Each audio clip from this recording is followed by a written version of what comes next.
안녕하십니까. 조선일보경제부의 박사이자 방현철입니다. 이 시간은 받으면 많이 버는 방현철 박사의 머니머니 시간입니다. 오늘은 한 번 더 이창환 온라인 파트너스 대표 모셨습니다. 안녕하세요. 안녕하세요. 제가 지난 시간 짧게 소개드렸지만 다시 한번 소개드리면요. 골드만삭스, KKR 이런 글로벌 유명한 투자은행 또 사모펀드 이런 데서 일하시다가 이제 2021년에 주주행동주의를 표방하는 온라인 파트너스 이걸 세우셨습니다. 세운 이후에 얼마 되지도 않았는데 벌써 이제 증시 화제 일문이 되셨어요. SM의 거버넌스 개혁 또 국내 금융주주의 주주 환원 정책 변화 이런 것들을 이끌고 계십니다. 그래서 오늘은 좀 얘기해볼 주제를 한국 증시 업그레이드 가능한가 이런 얘기를 해보려고 해요. 예. 일단 이창환 대표님한테 여쭤보고 싶은 게 이 한국 증시가 저평가돼 있으니까 업그레이드 이런 얘기 나오는데 저평가돼 있다는 거 이제 코리아 디스카운트 이렇게 얘기하잖아요. 예. 이제 전문가들 많은 얘기를 이 원인을 얘기하는데 이창환 대표가 보시기에 가장 큰 코리아 디스카운트의 원인 이건 뭐라고 생각하세요? 네, 저는 그냥 하나인 것 같거든요. 네. 그냥 기업 지배구조 음. 문제다. 지배구조. 예, 이 지배구조란 무엇인가? 음. 기업의 자원을 어떻게 분배할 것인가에 대한 의사결정. 이걸 하는 구조가 이제 기업 지배구조거든요. 네.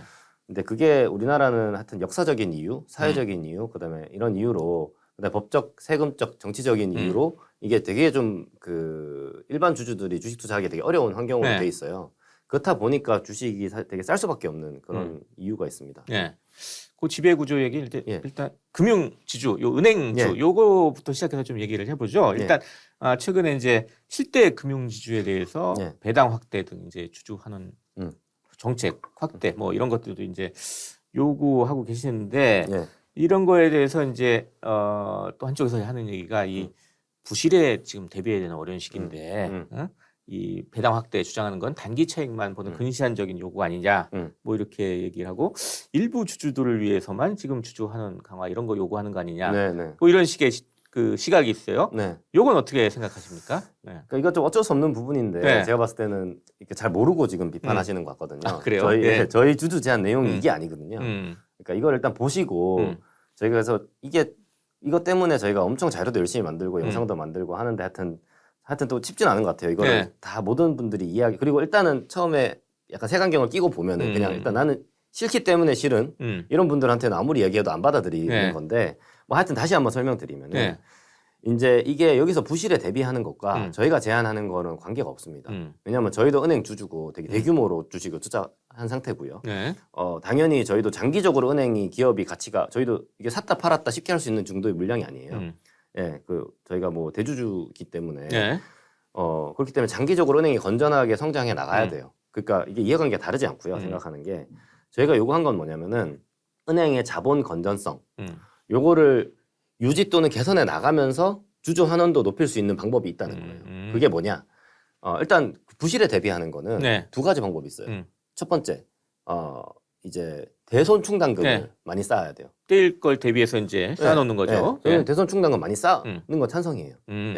왜냐하면 대손 충당금 쌓았다가 부실이 안 일어나면 다시 환입되거든요. 그러면 어차피 저희 장기적으로는 상관이 없어요. 다시 이익이 되니까. 그거 해라. 근데 그것도 무턱대고 많이 하면 이게 또 회계 규정이 있기 때문에 안 되는데 지금 은행들이 최대한 많이 쌓고 있을 거예요. 저는 여기 반대하지 않고. 두 번째 방법은 자본 비율을 적정하게 유지하는 겁니다.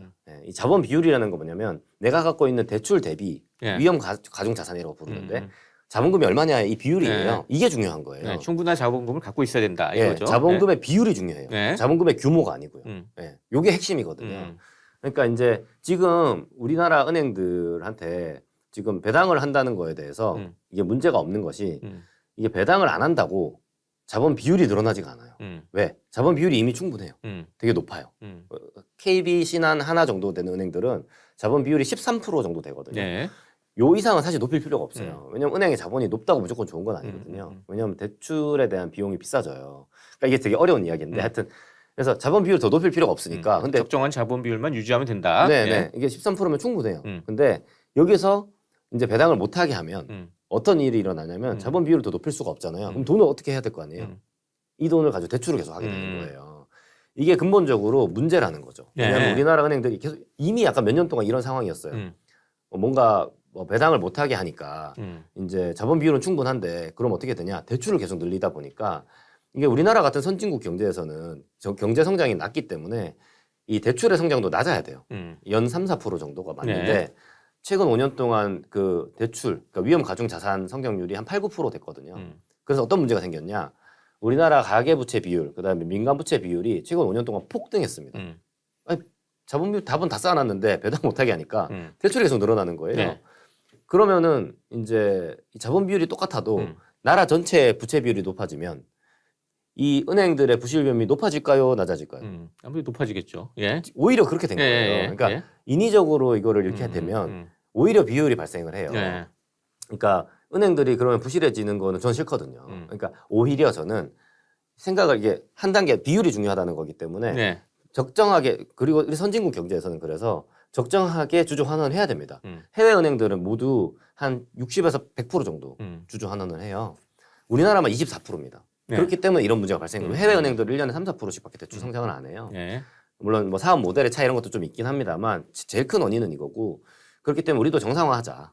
예. 그래서 뭐 은행의 공공성 있는 거는 전 세계 동일이거든요. 예. 그리고 이러면 문제가 뭐냐면 우리나라 은행들의 밸류에이션이 되게 낮아요. 이러면은 경제 시스템 내에 부채 비율 문제도 생기는데 자본 비율은 뭐 유지되지만 이제 밸류에이션 낮으면 나중에 정말 위기가 발생했어요. 자본 조달을 못 하잖아요. PBR 0.3인데 증시에서 자본 조달이 안 되잖아요. 네. 그럼 어떻게 할 거예요? 또 공적 자금 넣을 건가요? 아니잖아요. 그러니까 네. 그러기 전에 이거를 정상화시키자. 정상화시키면 대출 성장률을 한 8%에서 4%로 줄이고 경제 성장률 정도만 하자. 네. 그래도 성장해요, 은행들이. 그러면서 그럼 부채 비율 더 안 늘어난 상태에서 자본 비율은 유지 또는 개선하고 그 돈이 남아요. 이거는 주주 환원을 하면 어떻게 되냐? 밸류에이션 올라갑니다. 올라가면은 나중에 무슨 일이 있어도 증시에서 자본을 조달할 수가 있어요. 그러니까 모두를 위해 나은 선택이다라고 네. 말씀드리고 싶습니다. 무리한 주주 환원, 무리한 배당을 늘리자 이런 게 아니라 그런 게 적정한 수준으로 네. 늘려야 된다 이런 주장을 하는 거다. 그렇죠. 예. 이거는 그냥 공부를 좀 하셔라고 좀 예. 말씀드리겠습니다. 예. 네, 또 하나 이제 네. 그 주주 환원 정책 중에 하나로 이제 많이 얘기되는 게 자사주 매입한 후에 소각하라 뭐 이런 얘기들을 많이 하잖아요. 네. 근데 또 일각에서는 아니 뭐 자사주 그렇게 매입해서 그냥 허공에 날리는 것보다 그거 가지고 더 투자를 하는 게 더 좋은 거 아니냐 뭐 이런 주장하시는 분들 있잖아요. 예. 이건 어떻게 봐야 됩니까? 일단 그 분도 공부를 좀 하시라고 하고 싶은데 예. 자사주 매입을 하면 허공에 날리는 게 아닙니다. 음. 주식 숫자가 줄어들잖아요. 그러니까 주당 순이익과 주당 그 순자산 가치가 높아집니다. 네. 예. 그러니까 이것도 하나의 기업이 돈을 쓰는 방식이고요. 그러니까 허공에 날린다고 생각하는 것 자체가 이미 주주의 관점을 생각 안 하는 거거든요. 예. 그러니까 공부를 좀 하셔라고 좀 말씀드리고 네. 싶고요. 그다음에 이제 자사주 매입이 좋을 때가 있고 네. 배당이 좋을 때가 있고 장기 투자가 좋을 때가 있어요. 이 장기 투자가 좋을 때는 어떤 때냐? 이 장기 투자를 통해서 기대되는 이익이 우리 회사의 그 이제 코스트 오브 에쿼티라고 하는데 네.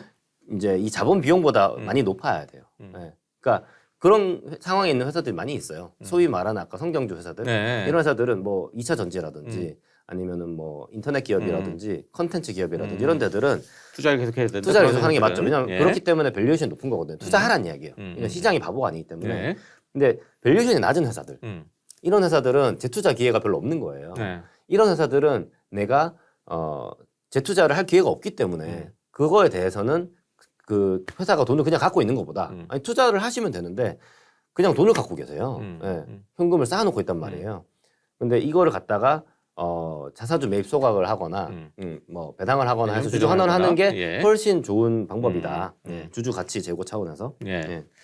또 근데 이제 배당 확대, 자사주 매입, 뭐 이것만 가지고 이 기업 가치가 좀 제고될 수 있는지 이것도 궁금한데요. 예. 이 한국 기업들의 지배 구조 개선을 위해서 더 장기적으로 더 필요한 것들이 있을까요? 예, 일단은 배당 확대, 자사주 매입 소각 등만으로도 기업 가치가 제고될 수 있다는 말을 한 번도 한 적이 없습니다. 그렇게 말하는 건 절대 아니고, 네. 이제 결국에는 회사 상황마다 다르다. 다시 한번 말씀드리지만, 이거는 결국에는 자원을 어떻게 배분하냐의 문제인데, 회사의 밸류에이션, 그 다음에 이제 재투자 기회 상황, 네. 이런 것도 종합적으로 보고 판단해야 된다라는 거고요. 이제 이거에 결국에는 이게 잘 되기 위해서는 지배구조 개선이 필요하다. 왜냐하면 현재는 이게 왜 안 되냐? 경영진들이 이거 몰라서 안 하는 거 아니에요.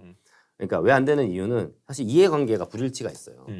그러니까 기업의 현재 어쨌든 이사회를 통제하는 이제 대주주 분들 입장에서 봤을 때는 혹은 소유 분산 기업이라고 있어요. 네. 예, 뭐 은행 같은 곳들 경영진 분들 입장에서 봤을 때는 이해관계가 주주들과 달라요. 일반 주주들과. 왜냐하면 대주주 입장에서는 주가가 제발 안 올랐으면 왜냐하면 세금 너무 비싸요. 네. 나는 팔 생각 없고 상속시켜줘야 되는데 주가 기준으로 상속세 60% 때리는데 누가 주가가 오르길 바라겠어요. 그러니까 주가를 일부러 안 올리는 거고. 네. 그 다음에 이제 또 하나는 이제 배당 소득세 너무 비싸요. 그리고 이 현재 대주주분들의 그 지분율이 너무 낮습니다. 그러니까 이제 배당을 해봤자 내한테 오는 거 없는데 세금만 자기 많이 손에 내요. 들어오는 거 별로 없다. 네, 그러는 것보다 회사에 돈을 가지고 너무 쌓고 그걸로 월급 받고 그 다음에 이제 뭐 호텔이나 골프장 같은 거 하나씩 인수하고 예, 뭐 사업 다각화라고 하고 이제 이게 더 나은 거죠 사실은. 네. 예, 저도 너무 이해가 되거든요. 그러니까 이제 어쩔 수가 없기 때문에 이거는 자연스럽게 어떻게든 균형을 조금 맞춰줘야 된다. 지금 아무것도 없기 때문에 그런 거고 이제 아까 소위분산 기업도 마찬가지예요. 경영진 입장에서는 그들은 주식을 많이 안 갖고 있거든요. 주가가 올라봤자 크게 좋은 건 없어요. 안 내리면 되고 배당도 어차피 해봤자 이제 내가 받는 거 아니잖아요. 네. 경영 입장에서는. 근데 이제 그들 입장에서 더 큰 회사에서 또 안정적으로 회사가 그래서 규모만 키우면 된다. 규모 이렇게 키우고 나는 생각할 수도 거기에서 있겠죠? 계속 연임을 네. 하는 거가 제일 그게 원래 네. 너무 일반적인 이야기예요. 이건 새로운 얘기 아니고 기업 재무론을 보면 네. 이제 이게 에이전시 프로블럼이라고 하거든요. 대리인 문제. 그리고 뭐 이제 이런 부분은 너무 당연한 거고 당연히 그래서 이제 누군가는 균형을 좀 맞춰줘야 네. 된다. 그게 이제 주주들이 목소리를 내줘야지 이게 삼각이 균형을 맞아서 어느 한쪽이 안 쏠리는 거고요. 이런 게 이제 지배구조 개선을 통해서 네. 균형을 맞출 수 있다는 부분입니다. 그렇다면 그 은행이나 그런 기업의 이사회가 그 뭐 대주주만 아니라 다른 주주들도 생각을 하고 또 경영진뿐 아니라 이런 소액 주주들도 다 생각하고 이렇게 좀 바뀌려면 어떤 게 좀 필요한 걸까요? 그러려면 이제 사실은 이제 이 몇 가지가 필요해요. 일단 제일 잘 되고 있는 나라가 미국입니다. 네. 네. 미국에서는 그 이사들이 주주에 대해서 그 판례에 의해서 강력한 법적 의무를 져요. 그러니까 주주 가치를 훼손하는 행위를 할 수 없게끔 돼 있어요. 그렇게 되면은 그러니까 미국에는 이사들이 주주 가치를 훼손하는 행동을 안 했다는 걸 항상 본인들이 입증해야 돼요. 자기가 입증해야 되는 네, 거예요. 네. 그래서 예를 들면 M&A가 있다고 하면 뭐 인적 분할하든 물적 분할하든 이런 거 할 때 하기 전에 그 골드만삭스나 JP 모간에 가서 돈 100억씩 주고 이제 그 페어니스 오피니언이라는 걸 받아요. 그래서 이게 모든 옵션 내가 고려해 봤는데 이게 모든 주주 입장에서 이게 최선의 선택이다라는 증빙을 본인들이 아하. 예. 가지고 있어야 돼요. 예. 그 다음에 하고 근데 이런 것들이 제대로 안 되면 소송을 당해요. 주주들한테. 그리고 그 증권 집단 소송, 그 다음에 주주 대표 소송 예. 이런 게 있기 때문에 그런 게 그리고 그거에 대해서 우리는 입증 의무를 이사들이 지거든요. 그렇기 때문에 이제 함부로 못 해요. 그래서 미국에서는 예를 들면은 이제 쿠팡의 김범석 의장이나 네. 그 의결권 80% 갖고 있거든요. 그래도 쿠팡의 이사들이 김범석 씨를 위해서 일하지 않아요. 네. 그렇기 때문에 경영권이라는 거 그런 개념이 우리나라면 사실 미국에서는 없거든요. 네. 이게 왜냐하면 의미가 없어요. 그런 게 의미가 없고 이제 근데 이제 우리나라 같은 경우에는 사실은 이제 이런 부분들이 제도가 개선이 필요하죠. 그러니까 네. 법적인 의무 이사 상법에 382조의 3 그 이사의 충실 의무 부분이 이제 거기에 판례가 이제 그 이사들은 회사 자체에만 손해를 안 입히면 주주 가치는 훼손을 시켜도 책임이 없다고 나온 게 있어요. 우리나라 대법원 판례가. 네. 그래서 지금 이제 모든 것들이 이제 가능해진 거거든요. 그러니까 이 부분에 대해서 대법원 판례를 바꾸거나 아니면은 이제 그 법을 바꿔야 됩니다. 그래서 이 법 바꾸는 게 지금 추진되고 있고 네.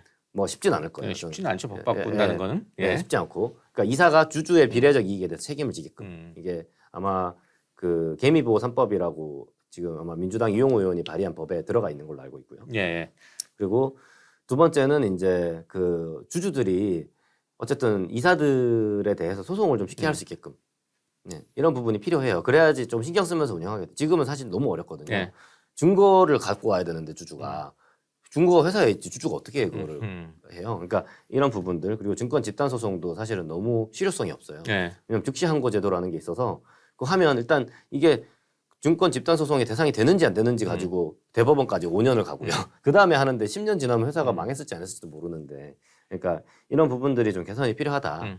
근데 이것들은 너무 이제 어떻게 보면 근본적인 것들이라 아마 법 바꾸고 하기 되게 쉽지 않을 거예요. 그래서 현실적으로는 이제 몇 가지 방안들은 결국에는 최근에 많이 하고 계신 것 같아요. 네. 그러니까 이사회에 최소한 한 명이라도 이제 대주주 편이 아닌 사람이 진출할 수 있게끔 하는 네. 거. 이제 그게 이제 결국에는 3% 룰이라고 네. 이미 있고요. 네. 그다음에 또 하나는 이제 저희가 오늘 뭐 컬럼 같은 것도 하나 썼는데 네. 이 집중 투표제라는 게 있어요. 예, 이게 이제 이것도 법 바꾸는 건 어렵지만 시행령을 개정할 수는 있거든요. 네. 그래서 이 정관 변경을 좀 쉽게 하는 방법. 그다음에 세 번째는 이제 뭐 외국인 사회이사를 넣도록 한다든지 예, 소유분산 기업에 대해서 네. 뭐 이런 여러 가지 방법들을 통해 가지고 일단 기업의 이사회가 최소한도로 그 대주주만을 위해서 혹은 경영진의 입장에서만 하지 않게끔 하는 정도의 보완책은 필요한 것 같아요.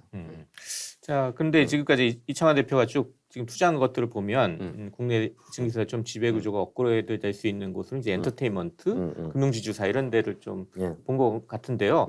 앞으로 더 뭐 업그레이드 가능성이 있는 분야는 어떤 데를 좀 보고 계시나요? 특히 이제 좀 궁금한 게 이 지금 자회사에 비해서 지금 상당히 그 대기업들의 지주회사들 가치가 낮게 평가받잖아요. 이런 데는 어떻게 생각하시는지 궁금합니다.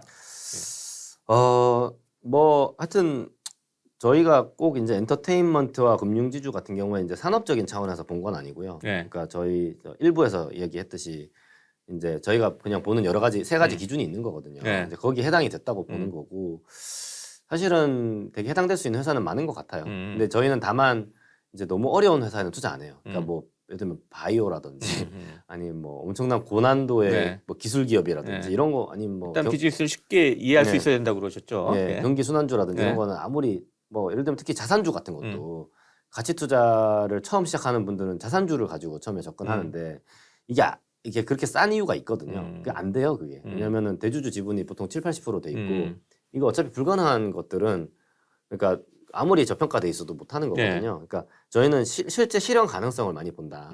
이걸 좀 말씀드리고 싶고요. 네. 근데 이제 대기업 지주회사 같은 경우에도 이 자산주랑 똑같아요. 사실은 그러니까 저희가 뭐 사회 운동을 하는 게 아니고 저희도 그냥 어떻게 보면 저희 투자자들을 위해서 투자 수익을 극대화하는 게 목표거든요. 예. 근데 안 됩니다. 이게 예. 대기업 지주회사들 일단 그리고 우리나라 대기업들이 기본적으로는 이 과거에 수많은 과정을 거치면서 조금 많이 개선이 됐어요. 그러니까 이게 엄청 심각한 문제가 있어야지 뭐가 되는 거지. 뭐 웬만해가지고는 사실 우리나라 법제도상으로 할 수 있는 게 없어요. 주주들이 없고 다 방어 가능하고 그렇기 때문에 특히 이제 대기업 지주회사들은 경영권을 가진 주주들의 지분율이 굉장히 높아요. 네. 사실상 할 수 있는 게 없다. 이게 대부분 그렇습니다. 저평가돼 있어도. 예. 네. 일반 투자자들이 볼 때 이제 뭐 수익 주주들 권리가 잘 보호되지 않는 회사에 잘 모르고 투자했다가 뭐 그런 거 알게 됐다 그러면 어떻게 되나요? 그냥 팔고 나오면 되는 건가요? 일반 투자자 입장에서 어쩔 수 없죠, 뭐. 사실 팔고 나와야죠. 예, 팔고 나와야 되는 것이고 이제 그래서 제가 일부에서 얘기했죠. 한국 주식 투자하지 말라고 하는 이유가 예. 그 똑같은 원리예요. 예. 예, 할 수 있는 게 없으면 사실 그 결국에는 경영진이 어떻게 과거에 행동해왔는지 그들의 이해관계 그러니까 이해관계 잘 보셔야 돼요. 내가 이 주가를 누를 이유가 있는지 아니면은 뭐 뭔가 내가 상속을 안 하고 매각을 할 생각이라서 가치를 높여야 되는 경우도 있거든요. 그러니까 이 어쩔 수 없이 소액주주 입장에서는 방어적인 관점에서 투자할 수밖에 없고 이제 그 최대한 잘 살펴봐서 경영진들의 과거 행적을 네. 이분들이 그래도 주주 가치를 훼손하는 일을 안 할 것이다라는 믿음이 있는 곳에 확신을 가지고 투자하지 않으면 그냥 안 하는 게 맞다. 그리고 그런 일이 발생하면 그냥 팔고 나가는 것밖에 없고요. 개인 투자자들은 네. 뭐 그렇게 할 수밖에 없다. 왜냐하면 이게 주주 행동이라는 게 이게 뭐 말로는 쉬워 보이지만 이게 엄청난 시간과 노력과 비용이 드는 거거든요. 되게 힘들어요. 그래서 아마 한국에서 소액주주 운동 해보신 분들은 아시겠지만 이제 그분들은 조금 저희랑은 차원이 다르죠. 저희는 기관이니까 되게 쉽지 않다. 쉽지 않아서 뭐 시도해도 사실 회사에서 막기가 너무 쉬워요. 네. 그렇기 때문에 정말 이길 수 있는 부분에 대해서 잘 연구해서 나서지 않으면 되게 쉽지 않은 부분이니까 이거는 쉽게 생각할 건 아니다 말씀드리겠습니다. 예. 한국 증시가 이제 뭐 말씀하신 대로 이제 지배 구조 개선이 쭉 기업들이 다 됐어요. 많이들 되면 그럼 이 한국 증시는 얼마나 좀 상승할 여력이 있다고 좀 보십니까? 저는 이제 그 대만을 많이 얘기하거든요. 예. 사실 아마 중국이 대만 쳐들어갈 가능성이 북한이 한국 쳐들어갈 가능성보다 뭐 낮다고 말하기는 쉽지 않으니까 지정학적인 건 똑같잖아요. 지정학적으로 볼 땐. 예. 그리고 이제 그 기업의 어떻게 보면 그 산업 구성 증시에 그것도 우리나라랑 되게 비슷해요. 네. 뭐 그러니까 첨단 기업 쪽을 좀 이렇게 좀 TSMC, 쏠려 있죠. 예. 뭐 삼성전자 비중 높듯이 TSMC 비중 높거든요. 그런 차원에서 봤을 때 대만의 멀티플을 보는데요. 대만이 저는 되게 잘 돼 있어요. 저는 그게 뭐 우리가 1차적으로 가야 될 모델 케이스라고 보고 그게 우리나라보다 PBR 기준 한 2배 정도 됩니다. 그렇게 되면 밸류에이션 기준 우리나라도 2배 정도 갈 수 있다. 대만 정도를 하면 그렇게 보고 있습니다. 예. 마지막 이제 이 방송 이제 개인 투자자분들도 많이 지금 보시는데 이 한국 증시에 그래도 좀 투자하시는 개인 투자자분들에게 좀 주고 싶은 조언이 있다면 어떤 걸 좀 하시겠습니까? 그러니까 저는 되게 좀 이게 그 방어적으로 투자하셔야 된다고 좀 말씀드리고 싶어요. 그러니까 정말 어렵거든요, 주식 투자라는 게. 예. 그리고 저도 이제 어떻게 보면 그 오랜 세월 그 골드만이나 KKR에서 이런 기업의 의사결정자들하고 되게 많이 이야기하면서 좀 이해도가 높아졌거든요. 예. 이제 이게 그 외부에서 주식 투자하시는 분들은 이거를 잘 모르잖아요. 어쨌든 그 이런 생리가 어떻게 되는지를. 그러니까 근데 미국 주식과 한국 주식은 완전히 달라요.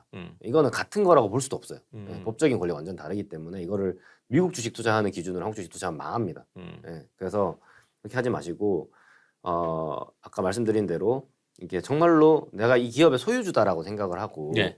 이제 그러면 이 내가 동업할 사람들이 내가 믿을 만한 사람들인지 그리고 이 사람들이 나와 이해관계를 같이 하는지 다른지를 다른 밸류에이션 이런 것도 다 보지만 산업 이런 거 그 전에 이 근본적인 문제에 대해서 심각하게 보시고 예. 확신이 있을 경우에 투자를 하시고 그렇지 않으면은 저는 뭐 해외 주식 투자하거나 패시브 투자하는 게 저는 개인적으로는 맞다 예. 이렇게 좀 생각하고 있습니다. 예, 감사합니다. 오늘은 이창환 온라인 파트너스 대표 모시고 한국 증시 업그레이드 가능한가 이런 주제로 얘기를 나눠봤습니다. 마지막으로 저희 시청자 구독자 여러분께 짧게 마무리 인사 부탁드리겠습니다. 예, 하여튼 뭐 요즘에 좀 그래도 증시에 여러 가지 뭐 이슈들이 많이 있는데 저는 어쨌든 좀 좋은 그 과도기에 있는 것 같아요. 네. 아마 이제 어떻게 보면은 너무 빠르게 바뀌는 이 세상에서 다들 뭐 재미도 있으실 거고 어떻게 보면 혼란스럽기도 하실 텐데 네. 하여튼 이제 그 가는 과정이다. 어느 나라나 다 이런 과정을 거치거든요. 그래서 뭐 즐겁게 공부하는 마음으로 지켜봐 주시면 되게 좋은 공부가 될 거다 이렇게 생각합니다.